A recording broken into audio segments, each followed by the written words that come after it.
Hello everyone, today I want to tell you how you can grow in Brussels sprouts from seedlings. This kind of cabbage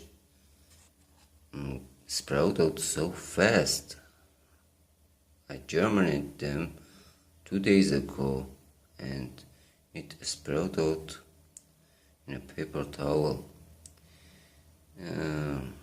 But it was too difficult when I separate them from paper towel.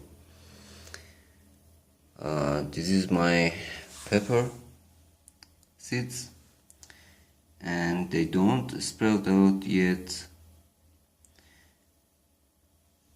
but I decided to plant them because I have read when they sprout out I cannot separate them from paper towel. It was too difficult and take a lot of time to sprout out them and make some of them hard, and I don't want to hurt them. Thanks for watching me.